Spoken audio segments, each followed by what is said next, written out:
സങ്കീർത്തനങ്ങൾ അധ്യായം 30. ദൈവമേ, നിന്റെ വേദപ്രമാണത്തിൽ അടങ്ങിയിരിക്കുന്ന അത്ഭുത കാര്യങ്ങളെ കാണുവാൻ എൻ്റെ ഉൾക്കണ്ണുകളെ പ്രകാശിപ്പിക്കണമേ. ആമീൻ.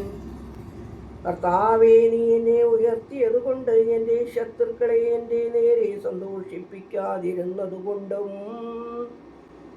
നിന്നെ ഞാൻ പുകഴ്ത്തും. എൻ്റെ ദൈവമായ കർത്താവേ, ഞാൻ നിന്നോട് അപേക്ഷിച്ചു, നീ എന്നെ സുഖപ്പെടുത്തി. നീ എൻ്റെ ആത്മാവിനെ പാതാളത്തിൽ നിന്ന് കരേറ്റി.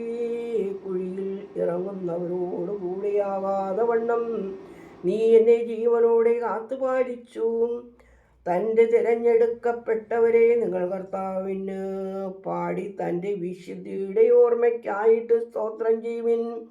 എന്തെന്നാൽ തൻ്റെ കോപത്തിൽ ശാസ്ത്രയും തൻ്റെ പ്രസാദത്തിൽ ജീവനുമുണ്ട്.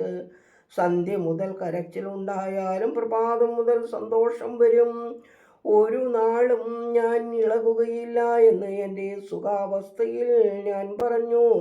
ദൈവമേ, നിന്റെ പ്രസാദത്താൽ എൻ്റെ മഹത്വത്തിന് നീ ശക്തി കൽപ്പിച്ചരുളി. നിന്റെ തിരുമുഖം തിരിച്ചു ഞാൻ ഭ്രമിച്ചുപോയി.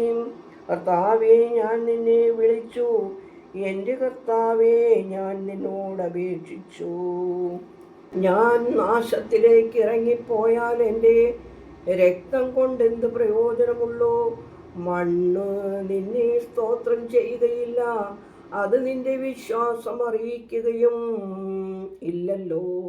ദൈവമേ, കേൾക്കണമേ, എന്നോട് കരുണ ചെയ്യണമേ. കർത്താവേ, നീ എനിക്ക് സഹായകനായിരിക്കണമേ.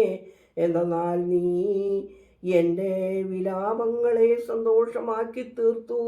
നീ എൻ്റെ കരിമ്പടത്തെ അഴിച്ചു. നീ എന്നെ സന്തോഷം ധരിപ്പിച്ചു. ഇത് നിമിത്തമായിട്ട് ഞാൻ നിനക്ക് സ്തുതി പാടും. ഞാൻ മൗനമായിരിക്കയില്ല. എൻ്റെ ദൈവമായ കർത്താവേ, ഞാൻ എന്നേക്കും നിന്നെ സ്തോത്രം ചെയ്യും.